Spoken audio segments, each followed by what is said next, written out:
Assalamualaikum warahmatullahi wabarakatuh.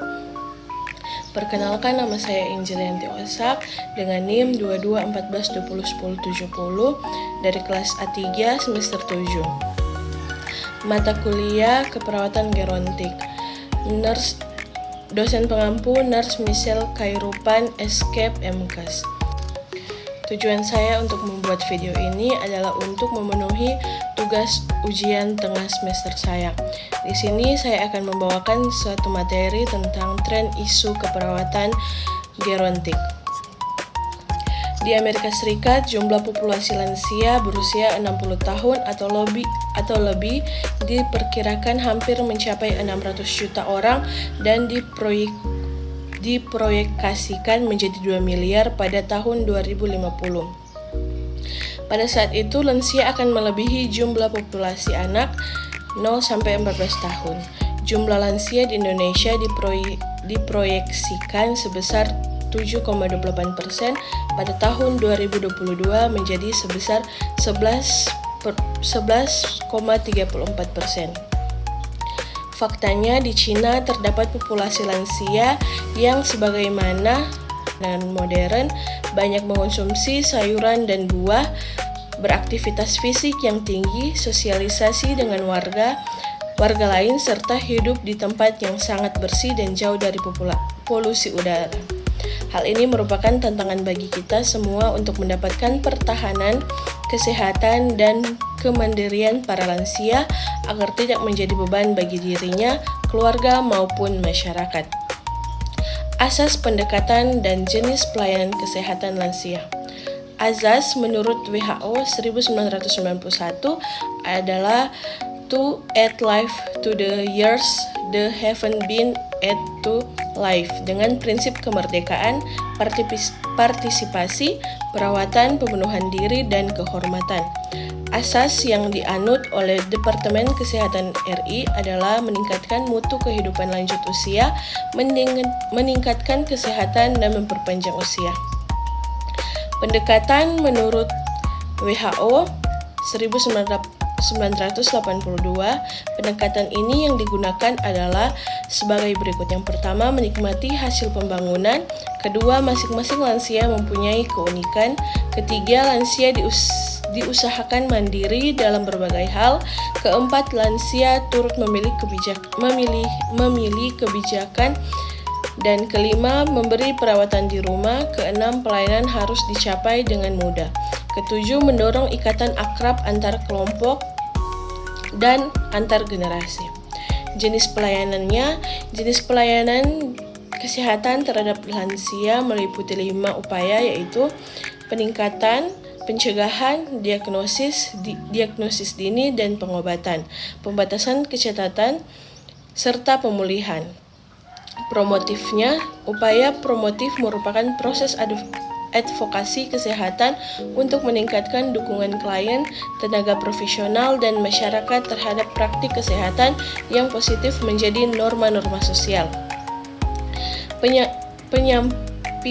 Penyampaian 10 perilaku yang baik pada lansia, baik perorangan maupun kelompok lansia, adalah dengan cara sebagai berikut. Yang pertama, mendekatkan diri pada Tuhan Yang Maha Esa, mau menerima keadaan, sabar, serta meningkatkan rasa percaya diri dengan melakukan kegiatan sesuai kemampuan, menjalin hubungan yang teratur dengan keluarga dan sesama, olahraga setiap hari, makan sedikit tetapi sering, memilih makanan yang sesuai, dan banyak minum air putih, berhenti merokok dan minuman keras, kembangkan hobi dan minat sesuai kemampuan, tetap memelihara hubungan harmonis dengan keluarga dan pasangan, memeriksa kesehatan secara teratur. Penyampaian pesan bahagia. B. Berat badan berlebih dihindari. A. Atur makanan yang seimbang. H. Hindari faktor resiko penyakit jantung dan situasi yang menegangkan. A. Agar terus merasa berguna dengan mengembangkan kegiatan atau hobi yang bermanfaat. G. Gerak badan teratur dan sesuai kemampuan. I. Ikuti nasihat dokter dan perawat. A. Awasi kesehatan dengan pemeriksaan secara berkala. Preventif mencakup pencegahan primer, sekunder, dan tersier. Melakukan pencegahan primer meliputi pencegahan kesehatan pada lansia sehat, tidak ada penyakit, dan promosi kesehatan. Promosi ini jenis pelayanan pencegahan primer adalah sebagai berikut. Yang pertama, konseling. Kedua, melakukan pencegahan sekunder meliputi pemeriksaan terhadap penderita tanpa gejala, sehingga penderita yang mengidap faktor resiko seperti kontrol hipertensi dan deteksi dan pengobatan kanker. Screening atau pemeriksaan rektal, mammogram, pap smear gigi dan mulut. Ketiga, melakukan pencegahan tersier dilakukan setelah terdapat gejala penyakit dan cacat. Mencegah cacat bertambah dan tergantung, serta perawatan. Yang pertama, tahapnya perawatan di rumah sakit.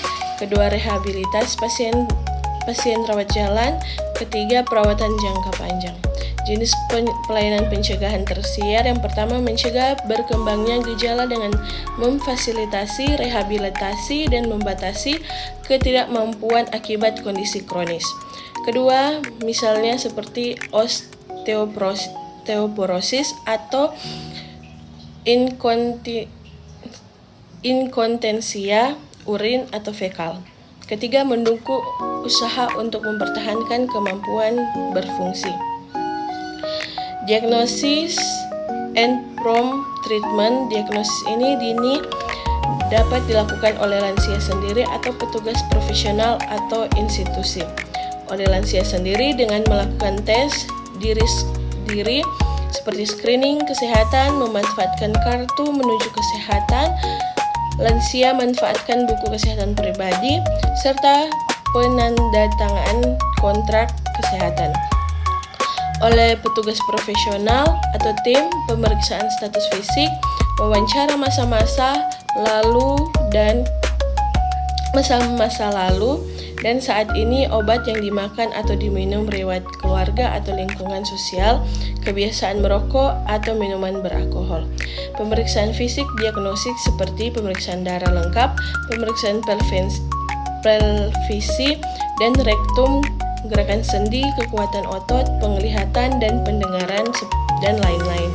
Screening kesehatan meliputi berat badan dan tinggi badan, kolesterol dan tumor, pemeriksaan status mental dan psikologis. Status mental terdiri atas pengkajian memori, perhatian, orientasi, komunikasi, dan perilaku. Pemeriksaan status fungsi tubuh, apakah mandiri atau kurang mandiri, ketergantungan. Rehabilitasi. Yang pertama, pelaksanaan tim rehabilitasi. Kedua, prinsip pertahanan kenyamanan lingkungan, istirahat dan aktivitas mobilisasi. Ketiga, pertahanan kecukupan nutrisi. Keempat, pertahankan fungsi pernafasan, pertahankan fungsi pencernaan, saluran kemih, psikososial dan komunikasi. Upaya rehabilitasi, penglihatan berkurang atau tidak bisa kita lihat sebagai upaya rehabilitasi bagi lansia dengan keterbatasan pergerakan atau imobilisasi. Upaya rehabilitasi bagi lansia dengan kepikunan.